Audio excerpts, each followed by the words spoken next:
Hello dear student, this is Ram Prasad Chandra, government MLSPG college Sipat. और आज हम लोग डिमांड पुल इन्फ्लेशन और Friedman monetary theory of inflation का अध्ययन करेंगे। ठीक है, डिमांड पुल इन्फ्लेशन को मांग प्रेरित स्फीति या मांग जन्य स्फीति भी कहते हैं। ठीक है, तो देखते हैं demand pull inflation. What is demand pull inflation? An inflation that start with increase aggregate demand that is called demand pull inflation। अर्थात एक स्थिति जो समग्र मांग में वृद्धि से प्रारंभ होती है उसे मांग प्रेरित स्थिति कहा जाता है या कहते हैं। ठीक है, मांग प्रेरित स्थिति किसी भी साधन के समग्र मांग में वृद्धि से प्रारंभ हो सकती है।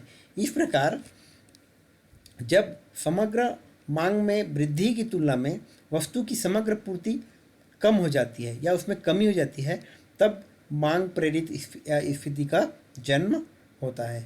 ठीक है, तो देखते हैं इसके संबंधित और जो सिद्धांत है, theory of demand pull inflation. ठीक है, यहाँ पर हमने व्यू के दृष्टिकोण से इसको 3 भागों में डिवाइड किया गया है। ठीक है, मॉनेटरी व्यू, केन्स व्यू और बेंट हैंडसन का व्यू। ठीक है, मॉनेटरी व्यू को 2 भागों में डिवाइड किया गया है। एक है मुद्रावादियों का दृष्टिकोण, ठीक है, और दूसरा फ्रीडमैन का मॉनेटरी थ्योरी ऑफ इन्फ्लेशन, जिसका हम आज अध्ययन करेंगे। ठीक है, केन्स व्यू में theory of demand pull inflation और बेंट हैंडसन के व्यू के अंतर्गत में एक्सेस डिमांड इन्फ्लेशन मॉडल को सम्मिलित किया गया है। ठीक है, और इनका हम बारी बारी से अध्ययन करेंगे। ठीक है, तो देखते हैं फ्रीडमैन की theory. Friedman monetary theory of inflation. Friedman के अनुसार inflation is always everywhere a monetary phenomena. ठीक है, that arise from a more rapid expansion in the quantity of money than in total output. ठीक है, अर्थात कहने का मतलब यह है कि जो स्फीति सदैव और सर्वत्र एक मौद्रिक घटना होती है। ठीक है, जो कुल उत्पादन की अपेक्षा मुद्रा की मात्रा में अधिक तेजी से या तीव्र गति से विस्तार के साथ में उत्पन्न होती है। ठीक है, इस प्रकार जब मुद्रा की मात्रा में परिवर्तन होता है, जिसके परिणाम स्वरूप कैश इनकम में भी परिवर्तन हो जाता है, और कैश इनकम में परिवर्तन होने से लोग जो है अपने पास जो कैश बैलेंस होता है उससे क्या करते हैं, एक्सपेंडिचर करते हैं, उसको व्यय करते हैं। ठीक है, परिणाम स्वरूप अधिक व्यय होती है अर्थव्यवस्था में, और जिससे मुद्रा की जो नकदी मात्रा है उसमें क्या होती है, वृद्धि हो जाती है। ठीक है, अतः इस प्रकार हम कह सकते हैं कि inflation is always a monetary phenomena, अर्थात स्फीति सदैव एक मौद्रिक घटना है।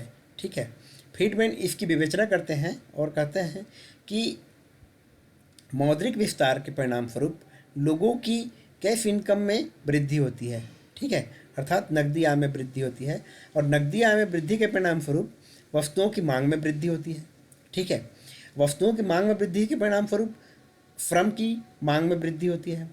जो श्रम है अर्थात लेबर हैं, वे जो है उच्च मजदूरी दर पर काम करना चाहते हैं। ठीक है, और इस तरीके से उसकी जो लागत है साधनों की, ठीक है, साधन की लागत और उसकी जो प्राइस है उसमें वृद्धि होती है। ठीक है, परिणाम स्वरूप जो लाभ की मात्रा है वो क्या होती है, घट जाती है, और वस्तुओं की कीमतों में वृद्धि हो जाती है, और अर्थव्यवस्था में इसे हम क्या कहते हैं, डिमांड पुल इन्फ्लेशन कहते हैं।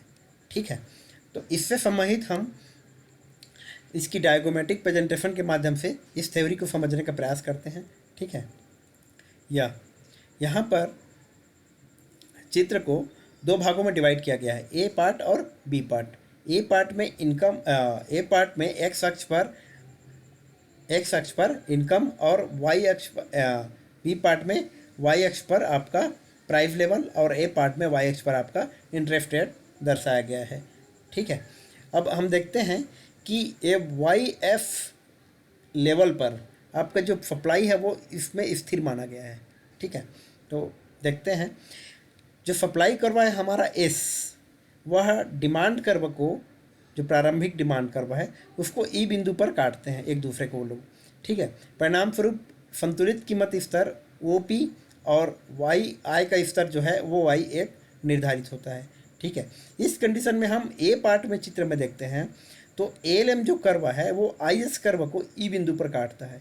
ठीक है, जिसके परिणाम स्वरूप ब्याज दर OR निर्धारित होती है। ठीक है, अब मान लेते हैं कि मुद्रा की परिमाण में वृद्धि हो जाती है। ठीक है, जिससे LM कर्व दाईं ओर शिफ्ट होकर के LM1 हो जाती है। ठीक है, जो IS कर्व को E1 बिंदु पर काटती है, जिसके परिणाम स्वरूप ब्याज दर OR1 निर्धारित होती है और आय का स्तर बढ़ करके OIF से OI1 हो जाती है। ठीक है, अब जब आय का स्तर बढ़ करके OI1 हो जाती है, तब जो मांग है वह भी बढ़ करके D से D1 पर चला जाता है और इस तरीके से आपका पहले की तुलना में E से E1 जो है एक्सेस डिमांड हो जाता है। ठीक है, अर्थात इस E से E1 जो एक्सेस डिमांड है, ठीक है, यह तब तक एक्सेस डिमांड रहेगा जब तक कि यह आपका E1 बिंदु जो सप्लाई कर्व है उसको E डैश बिंदु पर नहीं काटती है। ठीक है, इस प्रकार कीमतों में जब वृद्धि होती है तब जो मुद्रा पूर्ति है उसकी क्रय शक्ति या उसकी जो आपका जो मात्रा है उसका वास्तविक मूल्य है मुद्रा पूर्ति का, वो घट जाता है। ठीक है, जिसके परिणाम स्वरूप आपका LM जो रेखा है वह अपनी वास्तविक स्थिति LM जहाँ पर E बिंदु पर काटती है IF को, वहाँ पहुँच जाता है। ठीक है, वापस। ठीक, परिणाम स्वरूप जो आपकी सप्लाई कर्व है, डिमांड कर्व है, वो सप्लाई कर्व को E डैश बिंदु पर काटती है। ठीक है, और इस तरीके से ये दोनों जो है एक दूसरे को E डैश बिंदु पर जब काटते हैं तब कीमत स्तर OP से बढ़ करके OP1 हो जाता है।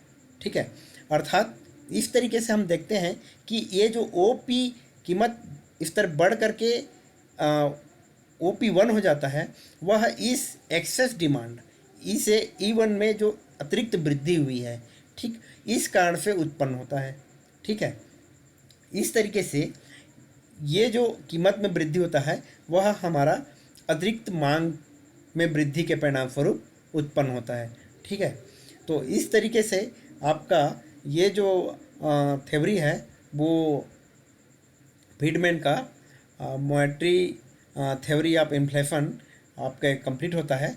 और इस तरीके से हम देखते हैं कि जब मुद्रा में मांग में अधिक वृद्धि होती है, मांग में अधिक वृद्धि होने से और उसकी तुलना में, वृद्धि की तुलना में आपका जो सप्लाई है वो कम हो जाता है।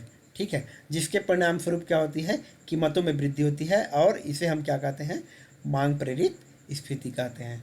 ठीक है, तो इस तरीके से ये हमारा आपका मांग प्रेरित स्फीति है। ठीक है, और इस तरीके से मांग प्रेरित स्फीति में मांग में वृद्धि के परिणाम स्वरूप आपकी कीमतों में वृद्धि होती है। ठीक है, तो ठीक है, thank you and thank you for watching.